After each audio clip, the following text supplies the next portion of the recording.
Baik. Bismillahirrahmanirrahim. Assalamualaikum warahmatullahi wabarakatuh. Alhamdulillah, wasyukurillah. Kita lanjutkan sesi atau edisi sharing session dalam rangka support sistem dalam mata kuliah metodologi penelitian, khususnya untuk sesi membuat pemetaan latar belakang masalah.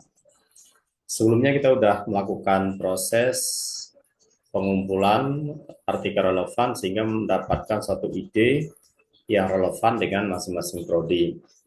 Nah, di samping itu kita juga sudah melakukan bagaimana menemukan masalah atau identifikasi masalah.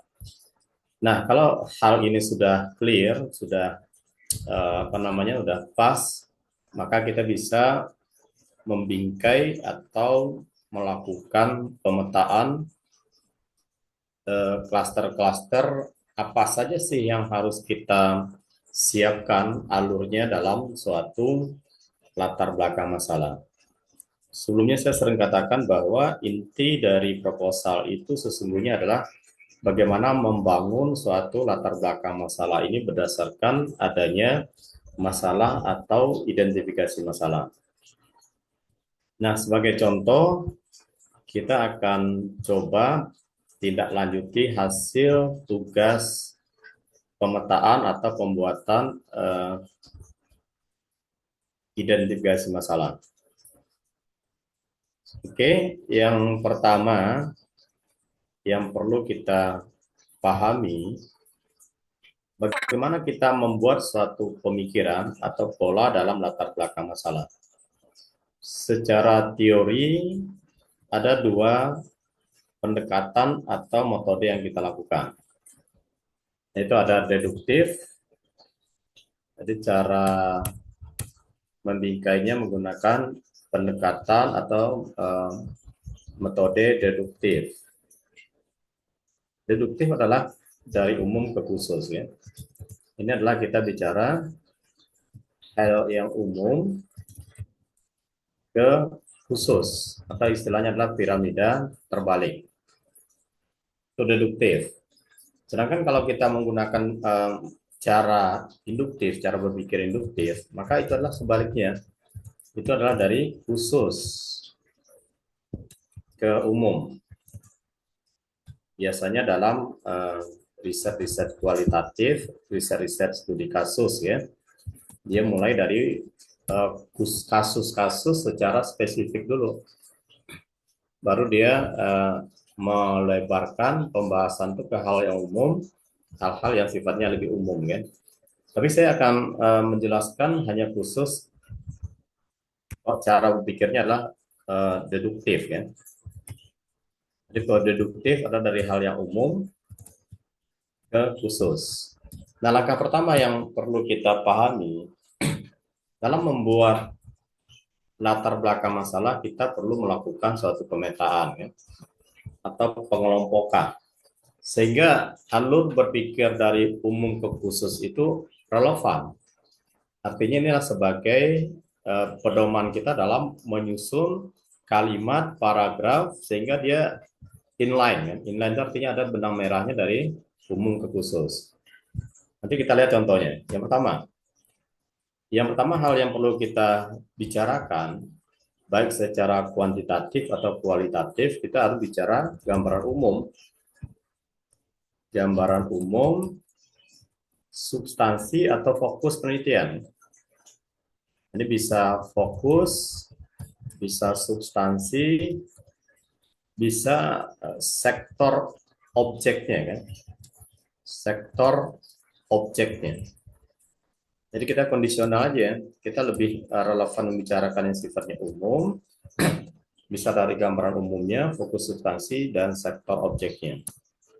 Oke, misal, nah ini kita langsung kepada contoh, ya, baik secara kuantitatif ataupun secara kualitatif. Karena kita ingat kuantitatif itu ada berpikirnya data sekunder dan data primer. Kalau data sekunder kita merisetnya itu adalah berdasarkan data yang sudah tersedia baik dari BPS, dari IDX dan OJK dan seterusnya, kan. Kalau data primer sesungguhnya dia adalah field research. Jadi kuesioner yang kita edarkan sebenarnya itu adalah penelitian-penelitian lapangan yang kualitatif dikuantitatifkan. Nah, itu ada agak sedikit berbeda, tapi tidak terlalu jauh ya. Nah, bicara gambaran umum fokus penelitian, kita bicara secara kuantitatif dulu kan. Kita harus melihat sektornya. Jadi ceritakan sektornya. Sektor atau objek penelitian. Maksudnya gimana? Kalau penelitian kita di sektor perkebunan, maka kita gambarkan kan apa, gimana kondisi ya, kondisi kalau kuantitatif data sekunder ya, kondisi sektor perkebunan. Umum aja, kita membuka jalan aja, atau sektor pertambangan, ya, atau sektor UMKM, atau sektor apa namanya bank kan, bank umum syariah. Nah, ini kita lihat dari objek kita kan. Kita akan coba menggambarkan, misalnya kita bicara penelitian kita adalah di Bank Umum Syariah di Indonesia kan. Maka kita cerita, kita buka ceritanya seperti apa gambaran Bank Umum Syariah di Indonesia kan. Bagaimana perkembangannya secara umum dan apa tantangan-tantangannya di awal kan. Ini nggak perlu banyak. Ini cukup hanya satu paragraf kan. Satu atau dua paragraf. Oke. Ini bisa kita ambil dari kutipan. Ini boleh ngutip. Ya, berarti ada data objektif. Ngutip kata siapa gitu kan. Perkembangan sektor perkebunan mengalami perkembangan yang signifikan dari tahun sekian sampai tahun sekian ya. Atau UMKM berperan penting dalam mendukung perekonomian Indonesia kan. Jumlah UMKM itu relatif signifikan. Itu artinya ini kita bicara umum aja, nggak perlu data yang bentuk langsung tabel kan. Tapi kita hanya menyeritakan bahwa sektor yang kita teliti ini sesungguhnya penting gitu kan, penting untuk kita tindak lanjuti kan. Kalau penelitiannya di koperasi ya kita bicara koperasi, UMKM kita bicara UMKM, dan apa contohnya kan, ya perbankan kita bicara perbankan dan seterusnya kan. Ini sifatnya adalah umum. Oke, ini ada contoh dari tugas yang sudah disampaikan. Ini bisa kita lihat. Kita ambil contoh ya. Ini keren sih menurut saya kan. Dia analisis pengaruh, ini kuantitatif murni ya. DPK, BOPO, dan KAR terhadap profit. Nah, studinya Bank Muamalah. Maka di sini kita bicara sektor perbankan kan. Kita abaikan dulu spesifiknya Bank Muamalah, tapi bicara sektor perbankan syariah. Seperti apa kondisi awal perkembangan perbankan syariah? Itu bisa aja dimulai dari tahun sekian ada berdirinya suatu bank yang mempengaruhi perkembangan dari sektor syariah. Atau bank perbankan syariah itu mengalami pertumbuhan yang relatif bagus, signifikan meningkat dalam dasawarsa terakhir. Tapi itu harus ada sumbernya gitu kan. Ini kalau kita bicara sektornya kebetulan perbankan, tapi kalau sektornya pertambangan bicara sektor pertambangan. Kalau di kuantitatif murni kan. Oke, terus ada lagi yang kualitatif nih, contoh yang lain. Ini tugas yang identifikasi masalah ya. Nah, ini analisis pandangan pegawai terhadap pengadilan internal pembiayaan Bank Jambi Syariah. Ini sebetulnya juga masih sektornya sama ya, Bank Syariah ya. Nah, ini kita koreksi, saya koreksi, jangan pandangan pegawai, ngapain kita harus memandang pegawai kan? Langsung aja analisisnya, ini bagi yang punya ya, langsung aja kita analisisnya udah pengendalian internal tadi kan, ya. Jadi analisis pengalihan internal, sistem pengalihan internal kan, SPI.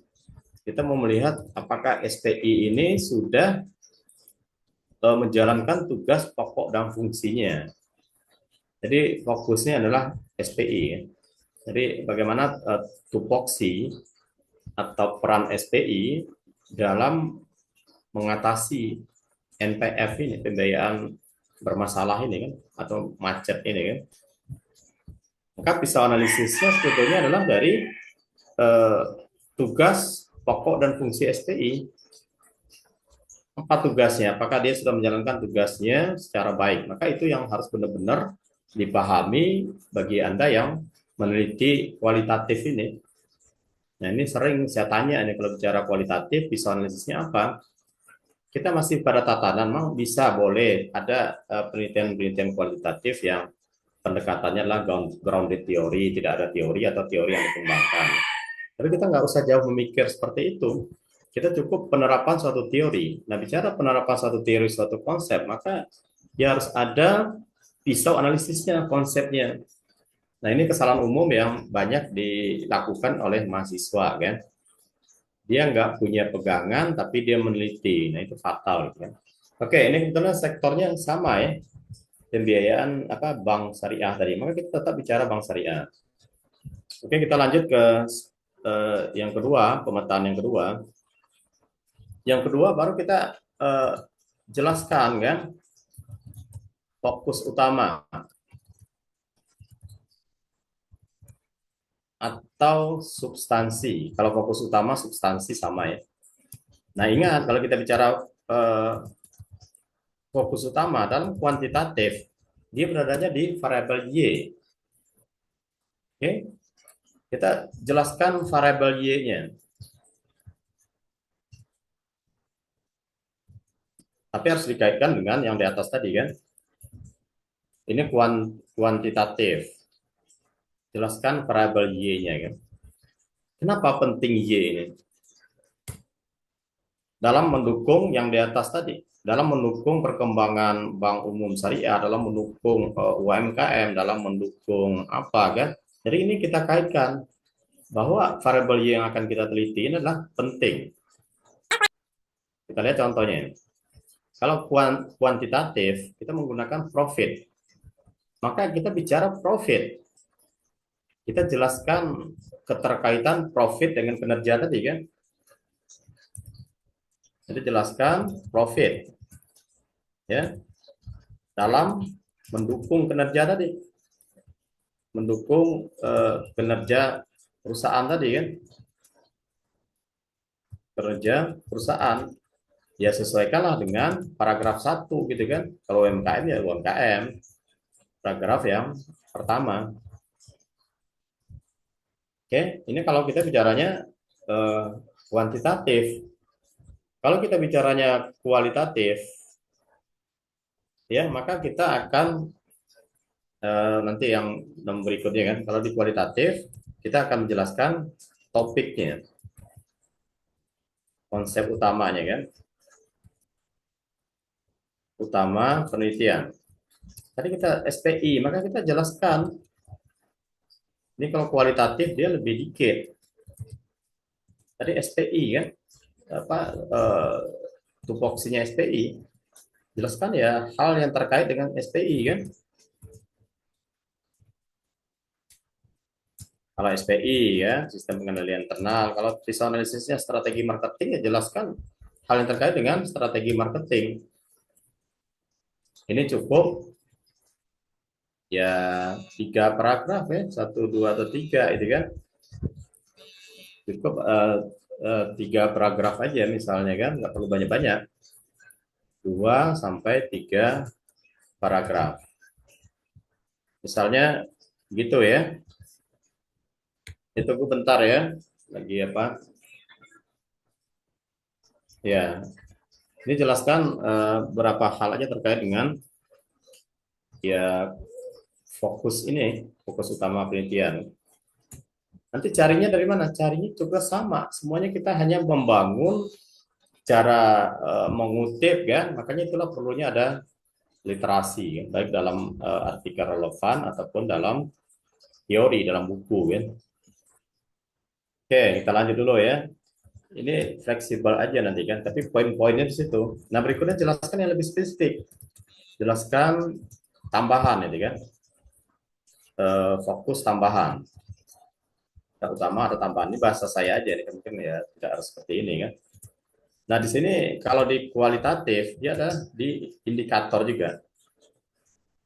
Ini kualitatif ya. Bahasa saya indikator, karakter, karakteristik, sesuaikan aja. Atau prosesnya, prosedur. Ini juga berbasiskan teori ya. Kalau di kuantitatif, maka kita akan jelaskan semua variabel X. Kalau kuanti ya, jelaskan semua variabel X. Tidak perlu detail ya. Artinya X yang kita gunakan itu apa relevansinya dengan Y kan? Gimana kaitan dan definisi ya? Kaitannya tentu kaitan dengan Y kan? Y-nya itu tadi adalah kalau yang contoh tadi kita lihat Y-nya itu DPK gitu kan. Maka bahasanya nanti kita akan menjelaskan DPK tadi. Apa kaitannya? Jadi untuk mendukung profitabilitas maka perlu diperhatikan dana pihak ketiga. Dana pihak ketiga merupakan bla bla bla gitu kan. Ini boleh kita sisipkan definisi gitu kan. Tapi juga nggak perlu banyak-banyak kan. Semua X, kalau X-nya 3, maka 3 kali kita menjelaskannya. Terus yang berikutnya, kita akan jelaskan yang kualitatif kan. Prosesnya tadi. Jelaskan proses SPI tadi kan. Proses atau tupoksi SPI ya. Karena dia penting, ini harus kita sampaikan. Kita akan meneliti di kualitatif proses SPI ya. Oke, 1, 2, 3. Nah, nomor 4 ini kita gambaran umum. Gambaran umum objek penelitian, lokasi penelitian. Ini kan gampang, tapi juga nggak banyak-banyak. Misalnya dia menggambarkan umum itu adalah misalnya dia lokasinya gitu kan, atau jenis usaha, atau apalah itu kan, pemasarannya, tergantung kondisinya. Dan lain-lain penting gitu kan, dan seterusnya yang penting. Kalau nggak penting nggak usah ya. Contohnya gimana? Kalau kita kuantitatif, kebetulan ini kan bank muamalat, berarti Jambi ya, misal kan. Ini bank muamalat mana gitu kan? Indonesia. Nah ini data sekunder murni kan. Maka kalau dia data sekunder murni ini pusat gitu kan. Maka kita nggak perlu, tidak perlu kita ada lokasi ya. Nanti IDX, OJK kan nggak, bukan itu yang kita jelaskan ya. Ini selain data sekunder kan. Oke, bentar. Selain data sekunder, kalau dia data sekunder, kita nggak perlu menjelaskan objek ini. Kuali, kuanti yang data primer tetap. Selain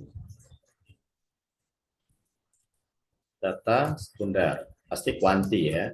Data sekunder itu pasti kuanti, jangan kuali. Kalau dia pakai kuesioner itu adalah kuanti, data primer, itu ada objeknya kita meneliti kan. Oke ya. Nah, yang terakhir ini pentingnya. Ini yang kita uraikan identifikasi masalah yang sudah kita temukan tadi.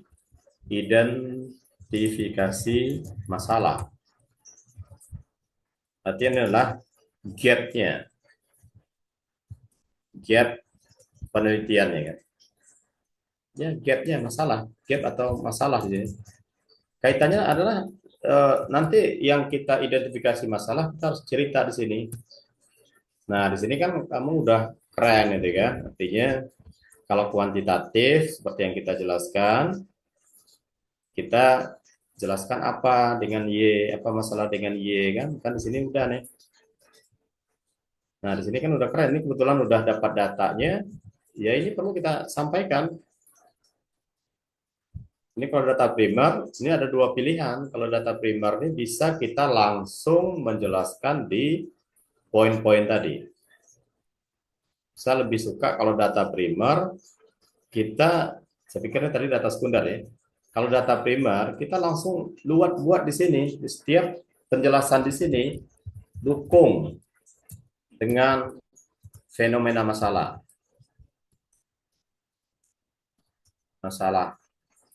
Oke. Terus kita bicara yang di sini untuk data sekunder ya. Semua variabel X, ini langsung kita dukung juga dengan data masalahnya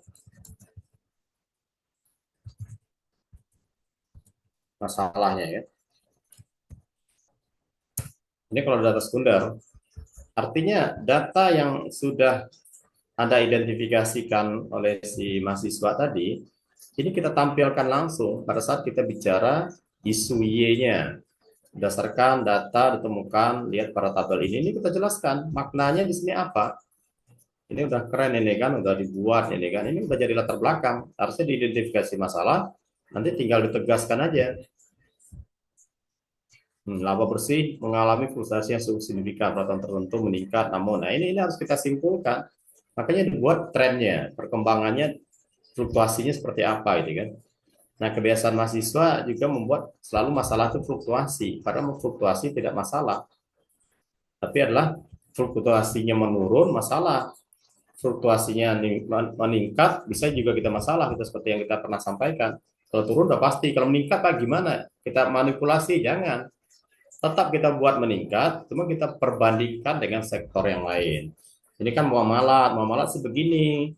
Terus Bank BSI seperti apa gitu kan. Jadi pasarnya itu perkembangannya itu apakah sudah melampaui kan? Atau standar umumnya bank umum lebih tinggi gitu kan. Artinya walaupun muamalah tinggi namun peningkatan itu tidak signifikan dibandingkan dengan peningkatan pasar bank konvensional ataupun bank syariah yang lain. Jadi pintar-pintar kita mencari celahnya. Jadi jangan bingung, wah naik pak, kalau naik kan nggak ada masalah, nggak bisa. Kita harus pintar-pintar, seorang peneliti harus bisa melihat riset problemnya itu di mana gitu kan. Tapi ini udah keren ini kan, udah punya data. Karena saya minta cuma identifikasi aja kan. Kita kan baru belajar dalam riset belum sesungguhnya. Tapi kalau bisa sesungguhnya lebih baik. Nanti kita bisa lanjutkan ke dalam penelitian real yang sesungguhnya untuk proposal dan skripsi ya. Oke, ini yang kuantitatif data sekunder. Langsung di situ kita cerita. Yang X-nya juga begitu. Ada apa masalahnya dengan X gitu kan. Nah, ini kan Anda udah punya data ini kan, ini udah keren, ini udah bisa lanjut untuk real proposal kan. Nah, kalau kualitatif gimana? Kualitatif, Anda kan juga udah buat nih masalah. Nah, kualitatif ini baru di bawah tadi. Tinggi risiko perbankan syariah kan, kesenjangan arah. Ya, tinggi risiko itu seperti apa? Berarti harus ada data kan. Kesenjangan itu seperti apa? Harus ada data. Minim penelitian kualitatif. Nah, kalau kualitatif nggak perlu kita ada riset gap. Kualitatif tidak perlu ada riset gap kan. Perlu evaluasi. Ya, kenapa perlu evaluasi? Apa masalahnya kan? Nah, ini kan udah keren, tinggal pengembangan. Penting intinya Anda itu mau berproses gitu kan. Jadi kalau udah mau berproses, maka kita udah mulai mau berpikir gitu kan. Saya paling enggak strike kalau ada yang tidak mau berpikir. Karena tugas kita belajar itu adalah untuk berpikir kan. Oke, kita lanjut dikit lagi. Jadi tidak pernah harus merasa puas. Kita harus selalu mengupgrade diri kan. Selalu harus bicaranya kurang. Walaupun udah bagus, kita harus upayakan kan. Oke, jadi uraikan di sini kan gap masalah ini kan. Kalau kuanti kan ada fenomena gap. Yang tadi namanya fenomena gap kan. Sudah kita bahas ya. Ada gap teori. Ini juga udah kita bahas. Ini bicaranya menemukan teori kan. Dan ada gap riset dari hasil penelitian sebelumnya kan. Ini untuk kuanti, tiga-tiganya wajib ada atau dua ya. Salah satu ini option ini. Kalau Anda bingung pilihan kan, nggak ketemu dia. Fenomenanya bagus semua, profitnya bagus, DPK-nya bagus. Apalagi tadi kan faktor yang mempengaruhinya semua X-nya, semua Y-nya bagus, maka kita bicara gap teori.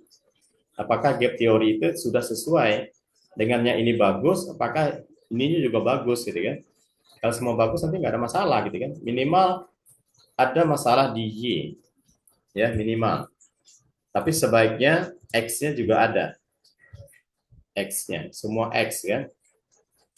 Itu ini adalah untuk menjelaskan yang udah kita identifikasi di masalah. Ini seperti yang sebelumnya gimana kita ceritakan. Oh ternyata penelitian sebelumnya bertentangan. Si A, si B, si C hasilnya begini. Sedangkan yang ini hasilnya begitu. Itu yang paling gampang nyari gap riset kan. Kalau kualitatif, dia cukup bicaranya fenomena gap aja. Ini khusus kualitatif. Nah, semua harus ada data, maka perlu ada pra-survei. Baru perlu ada pra-riset gitu kan. Kita lakukan pengamatan awal. Nah, terakhir baru udah selesai. Ini kita bicara betul kan. Dia udah mengerucut. Jadi dari hal yang dalam, umum, poin 1 kita jelaskan hal yang umum, terus agak mengerucut ke variabel Y-nya, mengerucut lagi variabel X-nya, mengerucut lagi ke objek yang kita teliti, dan mengerucut lagi di riset problem. Tapi ruhnya hanya di sini. Kunci proposal itu hanya di sini kan. Kalau ini sudah ada, yang lainnya hanya supportnya aja. Makanya pengidentifikasian masalah yang Anda lakukan ini sangat penting. Ini harus kita betul-betul pahami ya. Kalau selebihnya kan hanya merangkai. Merangkai berbasiskan data, merangkai berbasiskan teori, dan seterusnya kan. Kalau dua hal ini sudah dipahami, kuncinya di sini ya. Sudah paham apa masalahnya, tinggal bagaimana kita membuat latar belakang masalah. Oke, silakan dievaluasi sendiri, di self improvement sendiri, di self review sendiri, belajar sendiri. Kalau ada kendala nanti kita konsultasikan atau kita diskusikan kembali di kelas secara tatap muka kan. Oke, itu yang bisa kita bahas pada support system ini. Sedangkan untuk apa namanya kan, prodi yang lain, saya ambil samplingnya satu aja. Karena ini relatif sama kan. Untuk prodi PBS, MKS, ES, tinggal menyesuaikan aja cara berpikir dalam membangun atau mengklasterkan latar belakang masalah ini kan. Yang penting itu adalah 3 hal tadi. Mau, dan mau kan. Niatnya dilurusin itu aja. Saya minta itu aja, laksanakan sesuai arahan, tidak usah berpikir pusing sedikit itu biasa. Memang hidup itu perlu tantangan untuk bisa kita lebih baik. Tapi kalau Anda berada zona nyaman, sampai ujian sempro nanti nyaman aja kan. Nyaman artinya diam aja kan. Nanti ujian skripsi juga nyaman, diam. Senjatanya diam adalah emas ya. Ya itu tidak bagus itu. Artinya kita prosesnya nggak jalan itu kan. Saya kalau menguji udah diam semua itu ya berarti saya melihat ini nggak serius mau jadi sarjana. Ini nggak serius mau berubah gitu kan. Diuji diam kan, terus yang sibuk pengujinya, wah ini harus gini, harus begitu, ini seperti itu. Nah itu bukan ujian, itu adalah ranahnya seminar proposal. Kalau seminar proposal, ya idealnya harus banyak diam dan memahami. Tidak ada harusnya banyak perdebatan di situ kan, karena situ belum ujian, kita baru menyamakan persepsi kan. Kita baru mengarahkan, kenapa bertanya boleh untuk meyakinkan ini udah sesuai cara berpikirnya untuk menyamakan persepsi ya. Tapi dalam tanda kutip itu belum ujian. Jadi jangan sampai nanti udah skripsi rasa sempro, nah ini aneh gitu kan. Ini tidak bagus untuk kita tetap namanya kan budayakan. Itu bukan budaya mutu untuk yang unggul kan. Oke, silakan nanti dilaksanakan, dilanjutkan tugasnya untuk melakukan pemetaan. Belum kita buat latar belakang. Kita baru mengklasterkan, memetakan, meroadmapkan latar belakang masalah. Jumlah aliniannya tadi menyesuaikan aja kan. Intinya ya latar belakang itu paling ya di halamannya 5 sampai 7. Kalau kualitatif lebih dikit, kalau kuantitatif bisa di 7 halaman, kualitatif 5 aja udah cukup. Nah, nanti akan kita diskusikan lagi bagaimana caranya kita mendeskripsikan dalam bentuk paragraf. Tentu harus ada referensi juga ya. harus banyak membaca sehingga kalimat yang keluar itu adalah kalimat dari proses literasi ya. Kita bukan buat novel kalau di skripsi ya, tapi adalah kita ilmiah, akademik, dan semuanya harus ada dasar, dasar data, dasar fakta, dasar teori ya, dasar referensi ya. Kalimat kita boleh di situ hanya mengantarkan atau untuk mengalirkan biar dia inline atau benang merahnya ada ya. Oke, mungkin itu yang bisa disampaikan. Terima kasih dan salam semangat untuk berpikir dan berproses. Saya akhiri, wabillahi taufiq wal hidayah. Wassalamualaikum warahmatullahi wabarakatuh.